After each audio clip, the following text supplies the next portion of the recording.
कृष्णाय वासुदेवाय हरये परमात्मने प्रणतक्लेशनाशाय गोविन्दाय नमो नमः। रामाय रामभद्राय रामचन्द्राय वेधसे रघुनाथाय नाथाय सीतायाः पतये नमः। श्री सीता लक्ष्मण भरत शत्रुघ्न हनुमल समेत श्रीरामचन्द्रस्वामिने नमः। यत्र यत्र रघुनाथकीर्तनं तत्र तत्र कृतमस्तकाञ्जलिं बाष्पवारि परिपूर्णलोचनं मारुतिं नमद രാക്ഷസാന്തകം. നമ്മളെ ഈ രാവണൻ്റെ നാഭിയിൽ അമൃതമുണ്ട്. ആ അമൃതത്തിനെ നശിപ്പിക്കണം, എന്നാലേ അവൻ്റെ മരണം സംഭവിക്കുള്ളൂ. അല്ലെങ്കിൽ ഇങ്ങനെ തല വെട്ടിയിട്ടാൽ പിന്നെയും തല ഉണ്ടാവും, പിന്നെ കൈകൾ വെട്ടിയിട്ടാൽ പിന്നെയും കൈകളുണ്ടാവും എന്ന് വിഭീഷണൻ പറഞ്ഞുല്ലോ. അപ്പോൾ നാഭിദേശത്തിനെ ഉന്നം വെച്ചിട്ട് രാമൻ ആഗ്നേയാസ്ത്രം കൊണ്ട് ഈ രാവണൻ്റെ നാഭിയെ മുറിപ്പെടുത്തി എന്നാണ് നമ്മൾ അത് കഴിഞ്ഞതിന് ശേഷം അത് കഴിഞ്ഞിട്ട് മഹാബലവാനും അതിക്രുദ്ധനുമായിട്ടുള്ള രാമൻ രാവണൻ്റെ തലകളെയും കൈകളെയും മുറിച്ചു എന്ന് പറഞ്ഞിട്ടാണ് നമ്മൾ നിർത്തിയത്. 56 ചെയ്യാന്നി. തതോ ഘോരം മഹാശക്തിമാദായ ദശകന്ധര വിഭീഷണവധാർത്ഥായ ചിക്ഷേപ ക്രോധവിഹ്വല. ഇങ്ങനെ അമൃതത്തിനെ കളഞ്ഞതിന് ശേഷം തലയും കയ്യൊക്കെ മുറിക്കാൻ തുടങ്ങി. 10 തല ഉണ്ടല്ലോ. അപ്പോൾ തഥാ ക്രോധവിഹ്വല ദശകന്ധര. അപ്പം ഏറ്റവും ഇത് പറഞ്ഞു കൊടുത്തത് വിഭീഷണനല്ലേ. അപ്പോൾ വല്ലാതെ കോപാന്ധനായിട്ട് വിഭീഷണവധാർത്ഥായ വിഭീഷണനെ കൊല്ലാനായിക്കൊണ്ട് ഘോരം മഹാശക്തിയും ഭയങ്കരമായ ഒരു അമ്പിനെ മഹാശക്തിയെ ചിക്ഷേപ വിഭീഷണനെ അതിക്രൂരായിട്ടുള്ള ഒരു അമ്പ് വിഭീഷണന് നേരെ അയച്ചു. അതായത് പിന്നെ തൻ്റെ മർമ്മം രാമന് പറഞ്ഞു കൊടുത്തില്ലേ, നാഭിയിലേക്ക് എറിയൂ, എന്നിട്ട് നാഭിയിലേക്ക് അമ്പെയ്യൂ, എന്നിട്ട് ആ അമൃതം നശിച്ചാൽ രാവണൻ മരിക്കുന്നൊക്കെ പറഞ്ഞു കൊടുത്തു. അത് രാവണൻ അറിയില്ലായിരുന്നല്ലോ, വിഭീഷണനല്ലേ പറഞ്ഞു കൊടുത്തത്. അപ്പോൾ അത് രാമനോട് പറഞ്ഞു കൊടുത്തപ്പോൾ വിഭീഷണൻ്റെ പേരിൽ അങ്ങേയറ്റം ദേഷ്യം തോന്നിയിട്ട് രാവണന് കോപം കൊണ്ട് അന്ധനായിട്ട് വിഭീഷണനെ സംഹരിക്കാനായിട്ട് അതിക്രൂരമായിട്ടുള്ള ശക്തി എന്ന് പറഞ്ഞൊരു അമ്പ് അയച്ചു, മഹാശക്തി. തതോ ഘോരാം മഹാശക്തിം ആദായ ദശകന്ധരാ വിഭീഷണവധാർത്ഥായ ചിക്ഷേപ ക്രോധവിഹ്വല. 57-58. ചിച്ഛേദരാഘവോ ബാണൈസ്താം ശിതൈർഹേമഭൂഷിതൈ ദശഗ്രീവശിരച്ഛേദാ തദാ തേജോഭിനിർഗതം. 58. മാനരൂപോ ബഭൂവാഥാ ഛിന്നൈ ശീർഷൈർഭയങ്കരൈ ഏകേന മുഖ്യശിരസാ ബാഹുഭ്യാം രാവണോ ബഭൗ. രാഘവൻ ഹേമഭൂഷിതൈ ശിതൈ ബാണം, സ്വർണം കൊണ്ട് അലങ്കരിച്ച മൂർച്ചുള്ള അമ്പുകൾ കൊണ്ട് താം ചിച്ഛേദ അതിനെ ഛേദിച്ചു. അപ്പോൾ വിഭീഷണനെ വധിക്കാനായിട്ട് മഹാശക്തി അയച്ചു പറഞ്ഞില്ലേ, അതിനെ ശ്രീരാമൻ സ്വർണം കൊണ്ട് അലങ്കരിച്ച നല്ല മൂർച്ചുള്ള ബാണങ്ങൾ കൊണ്ട് തടുത്തു. ദശഗ്രീവ ശിരച്ഛേദാത്, അതായത് രാവണൻ്റെ ശിരസ്സുകളെ ഛേദിച്ചതുകൊണ്ട് തഥാ അപ്പോൾ തേജസ് വിനിർഗതം തീരെ നിർഗമിച്ചു. ഛിന്നൈഹി ഭയങ്കരൈഹി ശീർഷൈ, അങ്ങനെ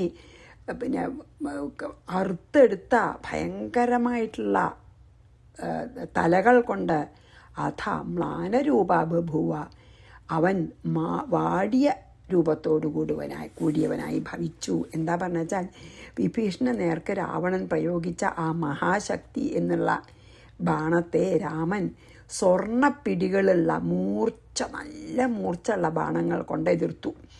അതായത് അതിനെ മുറിച്ചു അങ്ങോട്ട്, അതായത് വിഭീഷണൻ്റെ മേൽ കൊള്ളാൻ സമ്മതിച്ചില്ല. ഇങ്ങനെ ശിരസ്സുകളൊക്കെ മുറിച്ചിട്ടതുകൊണ്ടേ ഇപ്പം നാഭിയിലത്തെ അമൃതവും ഇല്ലാണ്ടേ. അപ്പോൾ ഈ ശിരസ്സുകളെ മുറിച്ചത് കൊണ്ട് രാവണൻ്റെ തേജസ് അതോടുകൂടി ഇല്ലാതെയായി, അമൃതം നശിച്ചുല്ലോ. രാമൻ മുറിച്ച് ഭൂമിയിൽ വീഴ്ത്തിയ എല്ലാ ശിരസ്സുകളെയും കണ്ടിട്ട്, അതായത് കുറേ ശിരസ്സുണ്ടല്ലോ, അപ്പോൾ വീഴ്ത്തിട്ട ശിരസ്സുകളൊക്കെ അവിടെ കിടക്കുന്നുണ്ട്. ഇതുവരെ ആയിട്ട് അനവധി ശിരസ് വീഴ്ത്തി. കാരണം 10 വെട്ടുമ്പോഴേക്കും വേറെ 10 വരും, പിന്നെയും വെട്ടും, അങ്ങനെ അങ്ങനെ അനവധി അവനവൻ്റെ തന്നെ തലകൾ അവിടെ കിടക്കുന്നുണ്ടേ. അങ്ങനെ നിലത്ത് വീട് കിടക്കണ ഭയങ്കരങ്ങളായിട്ടുള്ള തൻ്റെ ആ ശിരസ്സുകളെ കണ്ട് രാവണൻ്റെ മുഖം വാടി. എന്നിട്ട് ഏറ്റവും പ്രധാനമായിട്ടുള്ള ഒരു തല അതും കൂടിയും പോയാൽ മരിക്കും. അപ്പോൾ ഏറ്റവും പ്രധാനമായിട്ടുള്ള നടുക്കിലത്തെ തല 2 കൈ കൊണ്ട് മാത്രം, 2 കൈകളും, അതായത് അവസാനം ആ നടുക്കിലത്തെ ഏറ്റവും പ്രധാനമായിട്ടുള്ള ആ തല പോയാൽ മരിക്കും. അങ്ങനത്തെ ഏറ്റവും അവസാനത്തെ തലയും ബാക്കി 2 കൈയും മാത്രം ബാക്കി ഉണ്ടായിന്ന്. അതായത് പിന്നെ വിഭീഷണനെ അയച്ച ബാണത്തിനൊക്കെ തടുത്തതിന് ശേഷം ഈ രാവണൻ്റെ ഇതിന് മുമ്പ് പിന്നെ ഒരു തലയെ ബാക്കിയുള്ളൂ. ഇനി ആ ഒരു തലയുണ്ട്, 2 കൈയുണ്ട് ബാക്കി. അപ്പോൾ വീണ് കിടക്കണ അനവധി അവനവൻ്റെ തന്നെ ശിരസ് കണ്ടിട്ട് മുഖം വാടിയത്. ഓഫ് കോഴ്സ് പേടിയും വാട് മാത്രമല്ല ഭയവും. ചിച്ഛേദരാഘവോ ബാണൈസ്താംശിതൈർ ഹേമഭൂഷിതൈ ദശഗ്രീവ ശിരച്ഛേദാ തദാ തേജോ വിനിർഗതം മ്ലാനരൂപോ ബഭൂവാഥ ഛിന്നൈ ശീർഷൈർ ഭയങ്കരൈ ഏകേന മുഖ്യശിരസാ ബാഹുഭ്യം രാവണോ ബഭൗ. ഇനി 59. രാവണസ്തു പുനഃക്രുദ്ധോ നാനാശസ്ത്രാസ്ത്രവൃഷ്ടിഭി വവർഷ രാമം തം രാമസ്തഥാ ബാണൈർവവർഷ ച. പുനഃക്രുദ്ധ രാവണ തു, പിന്നെയും കോപിച്ച രാവണനാവട്ടെ നാനാശസ്ത്രാസ്ത്രവൃഷ്ടിഭി, പലതരത്തിലുള്ള, ഇപ്പോൾ ഒരു മരിച്ചിട്ടില്ല, കാരണം ഒരു കൈയും അല്ല, ഒരു തലയും 2 കൈയും ബാക്കിയുണ്ടേ. അപ്പോൾ ഭയങ്കരമായിട്ട് കോപിച്ചിട്ട് നാനാശസ്ത്രാസ്ത്രവൃഷ്ടിഭി, പലതരത്തിലുള്ള ശസ്ത്രങ്ങളും കൊണ്ടും വർഷിച്ചുകൊണ്ട് രാമം വവർഷ, രാമൻ്റെ മേലെ അനവധി തരത്തിൽ അവനവനറിയാവുന്ന എല്ലാ അസ്ത്രങ്ങളും വർഷിച്ചു.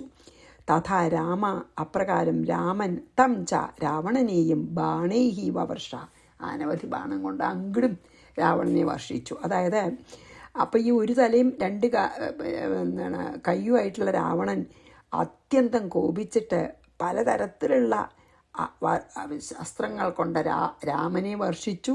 അതേപോലെ തന്നെ രാമൻ രാവണനെയും പല പല അസ്ത്രങ്ങൾ കൊണ്ട് വർഷിച്ചു. രാവണസ്തു പുനഃക്രുദ്ധോ നാനാശസ്ത്രാസ്ത്രവൃഷ്ടിഭി വവർഷ രാമം തം രാമസ്തഥാ ബാണൈർവവർഷ ച. തതോ യുദ്ധമഭൂദ്ഘോരം തുമുലം രോമഹർഷണം അഥ സംസ്മാരയാമാസ മാതലീ രാഘവം തദാ. വിസൃജാസ്ത്രം വധായാസ്യ ഭ്രാമം ശീഘ്രം രഘുത്തമ വിനാശകാലപ്രഥിതോ യസ്സുരൈ സോദ്യവർത്തതേ. 2 ശ്ലോകം ആണല്ലോ. തഥാ, അതിനുശേഷം രോമഹർഷണം, അതായത് രോമാഞ്ചമുണ്ടാക്കുന്നതും, തുമുലം കണ്ടിന്യൂസ് നിരന്തരമുള്ളതിനാണ് തുമുലം എന്ന് പറയുക, ഇടവിടാതെ, അതാണ് തുമുലം. ഘോരം ഭയങ്കരമായ യുദ്ധം അഭൂത്, പിന്നെയും ഒരു റെസ്റ്റില്ലാതെ യുദ്ധം ചെയ്തു. അഥ തഥാ, പിന്നെ മാതലി രാഘവനെ സംസ്മാരയാമാസ, ഓർമ്മിപ്പിച്ചു.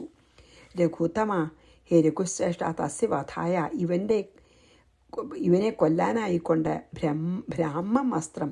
ബ്രഹ്മാസ്ത്രം ശീഘ്രം വിസർജ്യാൽ, ബ്രഹ്മാസ്ത്രം കൊണ്ട് കൊന്നോളൂ എന്ന് മാതലി ഓർമ്മിപ്പിച്ചു.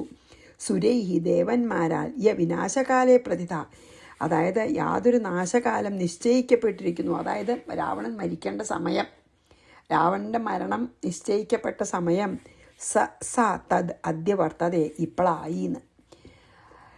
അങ്ങനെ കുറേ നേരം കൂടിയും പിന്നെ കാണുന്നവർക്കും കേൾക്കുന്നവർക്കും രോമാഞ്ചം ഉണ്ടാക്കണ തരത്തിൽ കണ്ടിന്യൂസ് ആയിട്ട് അവർ ഭയങ്കരമായിട്ട് യുദ്ധം ചെയ്തു കുറേ നേരം. കുറച്ച് കഴിഞ്ഞപ്പോൾ മാതലി, അതായത് ഇന്ദ്രൻ കൊടുത്ത രഥത്തിലത്തെ തേരാളിയാണല്ലോ, അതായത് ഇന്ദ്രൻ്റെ തേരാളിയാണ്, ഇപ്പം രാമൻ്റെ തേരാളിയാണ്. അപ്പം മാതലി ശ്രീരാമ ഭഗവാനെ ഓർമ്മപ്പെടുത്തി, ഹേ രാമഭഗവാനെ, ഇവനെ വധിക്കാൻ വേഗം ബ്രഹ്മാസ്ത്രം ഉപയോഗിക്കൂ എന്ന് ഓർമ്മിപ്പിച്ചു. അതായത് യുദ്ധത്തിൻ്റെ ഇടയ്ക്ക് മറക്കണ്ട വെച്ചാൽ ദേവന്മാർ ഇവൻ്റെ മരണസമയം അടുത്തിരിക്കുന്നു, അതുകൊണ്ട് ബ്രഹ്മാസ്ത്രം ഉപയോഗിക്കുന്നു. അതായത് മരണം അടുത്തിരിക്കുന്നു, ഇവൻ്റെ ആ മരണത്തിനുള്ള സമയമായിരുന്നു, അതുകൊണ്ട് വേഗം ബ്രഹ്മാസ്ത്രം ഉപയോഗിച്ചോളൂ എന്ന് മാതലി ഭഗവാനെ ഓർമ്മിപ്പിച്ചു. തതോ യുദ്ധമഭൂദ്ഘോരം തുമുലം രോമഹർഷണം അഥ സംസ്മാരയാമാസ മാതലീരാഘവം തദാ വിസൃജ്യാസ്ത്രം വധായാസ്യ ഭ്രാമം ശീഘ്രം രഘുത്തമ വിനാശകാലപ്രഥിതോയ സുരൈ സോദ്യവർത്തതേ. ഇനി 62. ഉത്തമാംഗം ന ചൈതസ്യ ഛേത്തവ്യം രാഘവ ത്വയാ നൈവ ശീഷ്ണീ പ്രഭോ വധ്യോ വധ്യ ഏവ ഹി മർമ്മണി. രാഘവ, ഹേ രഘുകുലോത്പന, ഏതസ്യ ഇവൻ്റെ ഉത്തമാംഗം ചാൽ ശിരസ്. ഉത്തമമായിട്ടുള്ള അവയവം ഏതാണ്? ഏറ്റവും ഉത്തമമായിട്ടുള്ള അവയവം ശിരസ്. ശിരസ് ത്വയാ അങ്ങയാൽ ന ഛേദവ്യം ഛേദിക്കപ്പെടുവാൻ യോഗ്യമല്ല. പ്രഭോ, ഹേ പ്രഭയുള്ളോ പ്രഭോ ശീർഷ്ണി വധ്യ എന്ന ഏവ, അതായത് തല വെട്ടിയിട്ട് കൊല്ലാൻ യോഗ്യനല്ല, അർഹതയില്ല രാമന് അങ്ങനെ അല്ല, രാവണന് അങ്ങനെ മരിക്കാൻ. മർമ്മണി ഏവ വധ്യ, മർമ്മത്തിൽ തന്നെ മർമ്മത്തിൽ തന്നെ അടിച്ചിട്ട് അല്ലെങ്കിൽ അമ്പ എഴുതിട്ട് വധിക്കാനാണ് ഇവൻ അർഹനുള്ളൂ എന്ന്. എന്താ പറഞ്ഞാൽ, ഹേ രാമ, മാതലി പറയാണ്, അങ്ങ് ഇവൻ്റെ ശിരസ്സിനെ അല്ല മുറിക്കേണ്ടത്. അതായത് രാവണൻ്റെ മരണം ശിരസ് ഛേദിച്ചിട്ടല്ല വേണ്ടത്. ഇവന് മരണം ഉണ്ടാവുന്നത് മർമ്മത്തിൽ ബാണം പ്രയോഗിക്കണം, ശിരസ്സല്ല. ശരിയാണ്, ഉത്തമാംഗം ശിരസ്സാണ്, ശിരസ്സായാലും മരിക്കും. പക്ഷേ രാവണൻ്റെ വിധി തല വെട്ടിക്കളഞ്ഞ് മരിക്കലല്ല, അല്ലെങ്കിൽ ശിരച്ഛേദനം കൊണ്ടുള്ള മരണമല്ല രാവണന് വിധിച്ചിരിക്കണം. അതുകൊണ്ട് ഇവന് മരണം വേണച്ചാൽ മർമ്മത്തിൽ ബാണം പ്രയോഗിച്ച് വധിക്കണം. അതുകൊണ്ട് അതൊക്കെ അങ്ങക്ക് അറിയാം, ഞാൻ ഓർമ്മപ്പെടുത്തണമെന്ന് മാത്രം എന്ന നിലയ്ക്ക് മാതലി പറഞ്ഞു. ബ്രഹ്മാസ്ത്രം കൊണ്ട് മർമ്മസ്ഥാനത്തേക്ക് ബ്രഹ്മാസ്ത്രം അയക്കൂ, അല്ലാണ്ട് തല ഛേദിച്ചിട്ട് ഉള്ള മരണം ഇവന് വിധിച്ചിട്ടില്ല, അല്ലെങ്കിൽ അതിന് അർഹനല്ലാച്ചാൽ അതല്ല രാവണന് വിധിച്ചിരിക്കുന്നത്. മർമ്മസ്ഥാനത്തേക്ക് ബാണം അയച്ചിട്ട് ആണ് ഇവൻ്റെ മരണം ഭഗവാൻ തന്നെ നിശ്ചയിച്ചിരിക്കുന്നത്. അത് ഞാനൊന്ന് ഓർമ്മിപ്പിക്കുകയാണ് എന്ന് പറഞ്ഞു മാതലി. ഉത്തമാംഗം ന ചൈതസ്യ ഛേത്തവ്യം രാഘവത്വയാ നൈവ ശീഷ്ണി പ്രഭോ വധ്യോ വധ്യ ഏവ ഹി മർമ്മണീം. തത സംസ്മാരിതോ രാമസ്തേന വാക്യേന മാതലേ ജഗ്രാഹസശരം ദീപ്തം നിശ്വസന്തമിവോരകം. തതഃ മാതലേ, അനന്തരം മാതലിയുടെ തേന വാക്യേന, ആ വാക്കിനാൽ സംസ്മാരിത. അപ്പോഴേക്ക് രാമൻ ഓർമ്മ വന്നു, ശരിയാണല്ലോ മാതലി പറഞ്ഞത്. അതാണ് സംസ്മാരിത, ഓർമ്മപ്പെടുത്തപ്പെട്ട രാമൻ. ഉരകം ഇവ, ഒരു പാമ്പിനെ എന്ന പോലെ, നിശ്വസന്തം ദീപ്തം ശരം, പാമ്പിനെ പോലെ ഇങ്ങനെ എന്നിങ്ങനെ ശ്വസിച്ചുകൊണ്ടേ ജ്വലിക്കുന്നതായ ശരത്തെ ജഗ്രാഹ, ദീപ്തം ശരം, അതായത് ഇങ്ങനെ തീ പോലെ കത്തണ ഒരു അമ്പെടുത്തിട്ട് ജഗ്രാഹ കയ്യിൽ പിടിച്ചു. എന്താ അറിയോ, ഇത് മാതലി പറഞ്ഞപ്പോൾ, മാതലിയുടെ ആ വാക്ക് കേട്ടപ്പോൾ ഓർമ്മ ഉണ്ടായി.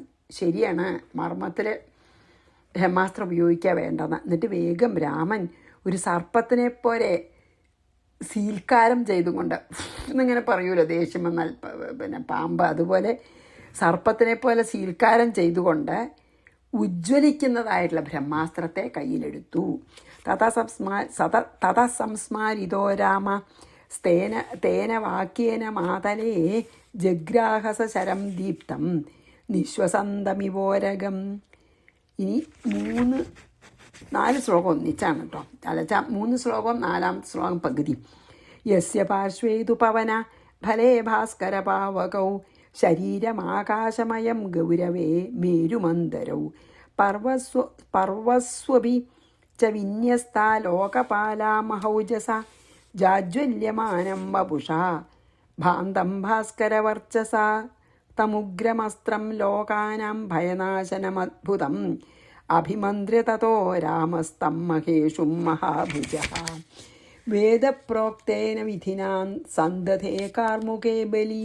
യസ്യ, ഏതൊന്നിൻ്റെ പാർശ്വേതു അരികത്താകട്ടെ, പവനഃ അതായത് വായുദേവനും, ഭലേ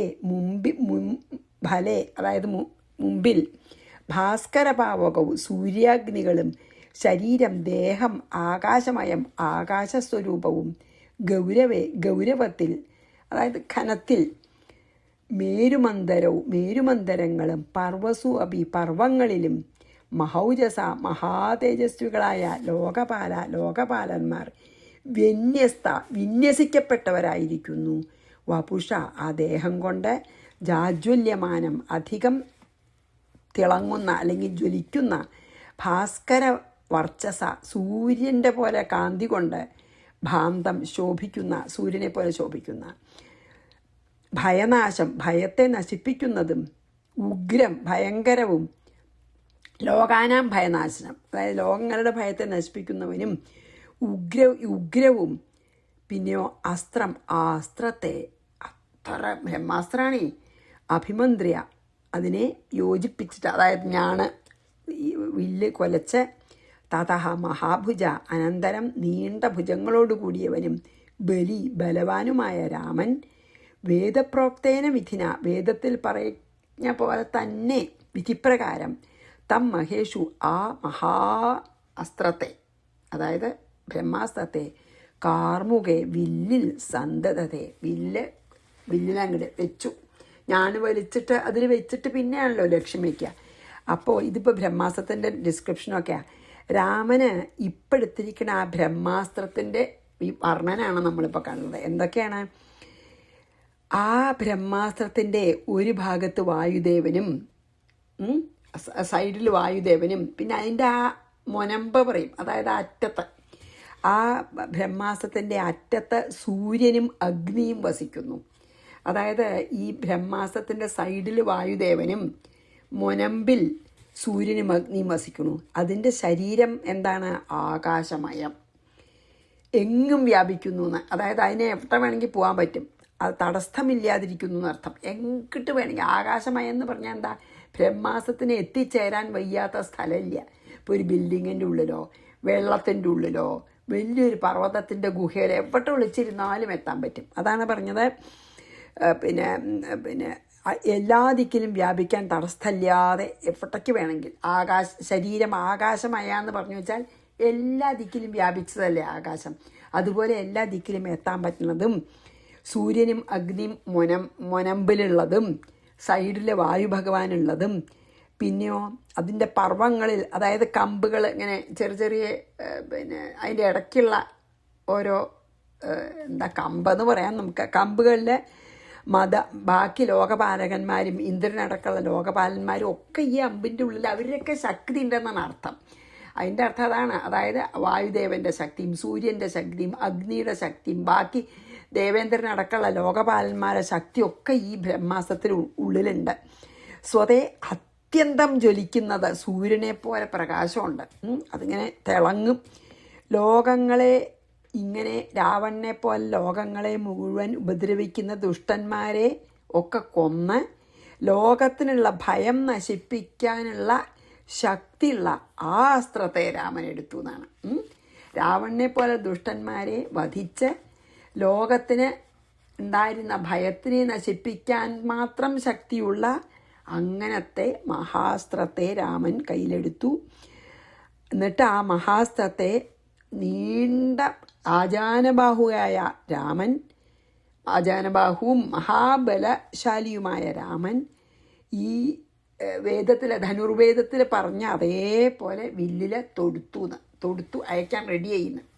അപ്പോൾ ബ്രഹ്മാസ്ത്രത്തിൻ്റെ ഡിസ്ക്രിപ്ഷനാണ് അതിൽ പറഞ്ഞത് കേട്ടോ. അപ്പോൾ നമുക്ക് ഏകദേശം അതിൻ്റെ അർത്ഥം മനസ്സിലാക്കാനുള്ളത് എന്താ വെച്ചാൽ ബ്രഹ്മാസ്ത്രത്തിന് വായുഭഗവാന്റെയും സൂര്യഭഗവാന്റെയും അഗ്നിഭഗവാന്റെയും ഇന്ദ്രനടക്കമുള്ള ബാക്കി എല്ലാ ലോകപാലകന്മാരെയും വരുണൻ മിത്രൻ എല്ലാവരുടെ ശക്തിയും അതിലുണ്ട്. എവിടെ വേണമെങ്കിൽ അതിന് പോകാൻ പറ്റും. സൂര്യനെ പോലെ പ്രകാശമുണ്ട്. മാത്രമല്ല ദുഷ്ടന്മാരെ സംഹരിച്ച് ലോകത്തിൻ്റെ ഭയം തീർക്കാനുള്ള ശക്തി ഉള്ളതുമാണ്. അങ്ങനത്തെ ബ്രഹ്മാസ്ത്രത്തെ ആജാനബാഹുവായ രാമൻ ആ ധനുർവേദത്തിൻ്റെ വിധിപ്രകാരം വില്ലിൽ തൊടുത്തു. ഇനി അയക്കാൻ പോവുകയാണ്. അതാണപ്പോൾ ഈ ഒരു 3-4 ശ്ലോകത്തിൽ പറഞ്ഞത് കേട്ടോ.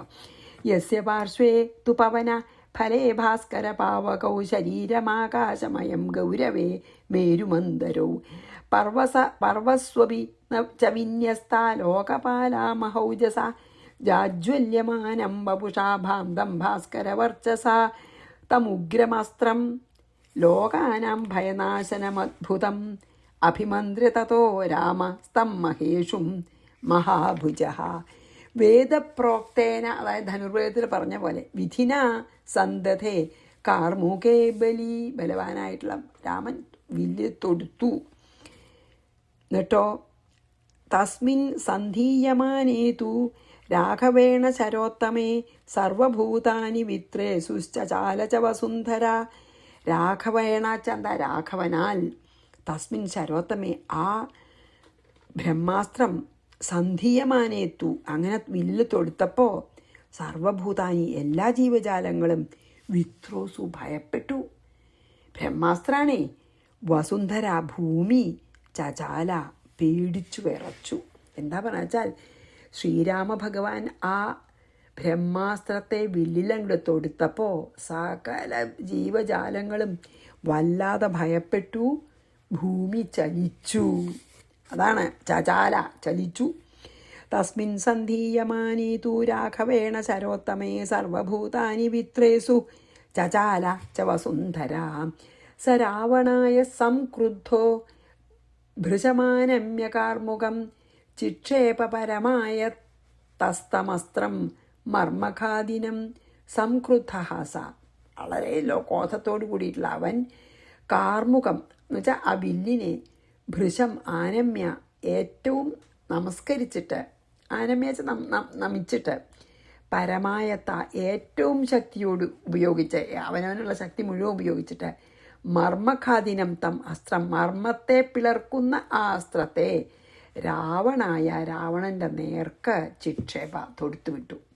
എന്താ പറഞ്ഞ, അതിക്രോധത്തോടു കൂടിയിട്ട് രാമൻ വില്ല് കുലച്ച ശേഷം മർമ്മത്തെ പിളർക്കാൻ കഴിവുള്ള, അതായത് രാവണൻ്റെ മർമ്മത്തെ പിളർക്കാൻ കഴിവുള്ള ആ അസ്ത്രത്തെ അതിശക്തിയോടുകൂടി രാവണൻ്റെ നേർക്ക് വിട്ടു. സ രാവണായ സംക്രുദ്ധോ ഭൃശമാനമ്യകാർമുകം ചിക്ഷേപ പരമായ സ്തസ്തമസ്ത്രം മർമ്മഖാദിനം. എന്നിട്ട് 70. സ വജ്ര ഇവ ദുർധർഷോ വജ്രപാണി വിസർജിത കൃതാന്ത ഇവ ഘോരാസ്യോ ന്യപതദ്രാവണോരസി. എന്താണ്? വജ്രപാണി വിസർജിത, ഇന്ദ്രനാൽ അയക്കപ്പെട്ട വജ്രം ഇവ, അതായത് ഇന്ദ്രൻ്റെ വജ്രാസ്ത്രം പോലെ, ദുർധർഷസ, തടുക്കപ്പെടാൻ ആർക്കും എതിർക്കാൻ കഴിയാത്തതായ ആ അസ്ത്രം, അതാണ് ദുർധർഷം, ആർക്കും തടുക്കാൻ പറ്റാത്ത അസ്ത്രം. ഘോരാസ്യ, ഭയങ്കരമായ മുഖത്തോടു കൂടിയ, കൃതാന്ത ഇവ, ഒരു കാലനെ പോലെ, രാവണോരസി, രാവണൻ്റെ ഉരസിൽ, അതായത് മാറത്ത്, ന്യപതത്, കൊണ്ടു. ആ അമ്പ് തല എട്ടിക്കളയല്ല ചെയ്ത, മാറിലേക്ക് അയച്ച മർമ്മസ്ഥാനം. ഇന്ദ്രൻ അയച്ചതായിട്ടുള്ള വജ്രായുധം പോലെ ആർക്കും തടുക്കാൻ കഴിയാത്തതായ ആ ബ്രഹ്മാസ്ത്രം, പേടിയാവണ മുഖത്തോടു കൂടിയ കാലൻ എന്ന പോലെ രാവണൻ്റെ മാറിടത്തിൽ ചെന്ന് തറച്ചു.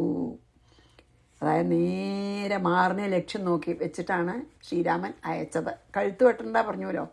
അപ്പോൾ ഹൃദയത്തിലേക്ക് മാറിനെ ലക്ഷ്യം വെച്ച് ഇത് അയച്ചു. ആർക്കും തടുക്കാൻ വയ്യാത്താണ്. മാറിടത്തിൽ ചെന്ന് തറച്ചു. സ വജ്ര ഇവ ദുർധർഷോ വജ്രപാണി വിസർജിത കൃതാന്ത ഇവ ഘോരാസ്യോ ന്യപതദ്രാവണോരസി. ഒന്നും കൂടി ചെയ്യാം. സ നിമഗ്നോ മഹാഘോര ശരീരാന്തകരശര ബിഭേദഹൃദയം തൂർണം രാവണസ്യ മഹാത്മനഃ. മഹാഘോര, മഹാഭയങ്കരവും ശരീരാന്തകര, ശരീരത്തെ നശിപ്പിക്കാൻ ശക്തിയുള്ളതുമായ സ ശരം, ആ ബ്രഹ്മാസ്ത്രം, നിമഗ്ന, ഏറ്റവും ഉള്ളിലേക്കു തറച്ചതായിട്ട്, മഹാത്മനാ രാവണസ്യ, മഹാത്മായ രാവണൻ്റെ ഹൃദയത്തെ തൂർണം ബിഭേദ, പിളർന്നു. ഏതൊരു ശരീരത്തെ നശിപ്പിക്കാനുള്ള അത്ര ശക്തിയുണ്ട്, അത്ര മഹാഭയങ്കരവും. മാറിടത്തിൽ ആഴത്തിൽ, അതാണ് നിമഗ്നം എന്ന് പറഞ്ഞ്, ആഴത്തിൽ തറച്ചതായിട്ടുള്ള ആ ബ്രഹ്മാസ്ത്രം ആ മഹാത്മാവായിട്ടുള്ള രാവണൻ്റെ ഹൃദയത്തെ അതിവേഗത്തിൽ പിളർന്നു എന്ന് പറഞ്ഞ് നമുക്കിന്നിവിടെ നിർത്താം. 71. സനിമഗ്നോ, അതായത് മാറ് പിളർന്നു വീണു എന്ന് പറഞ്ഞിട്ടില്ല, മാറ് പിളർന്നു എന്ന് പറഞ്ഞു. സനിമഗ്നോ മഹാഘോര ശരീരാന്തകര ശര ബിഭേദ ഹൃദയം തൂർണം രാവണസ്യ മഹാത്മന. അങ്ങനെ രാവണൻ്റെ ഹൃദയത്തെ അത് പിളർന്നു എന്ന് പറഞ്ഞ് നമുക്കിന്ന് നിർത്താം. ശ്രീകൃഷ്ണാർപ്പണമസ്തു. സർവത്ര ഗോവിന്ദ നാമ സങ്കീർത്തനം. ഗോവിന്ദ ഗോവിന്ദ. ശ്രീ സീതാലക്ഷ്മണ ഭരത ശത്രുഘ്ന ഹനുമൽ സമേത ശ്രീരാമചന്ദ്രസ്വാമിനേ നമ. ഗുരുവായൂരപ്പ ശരണം.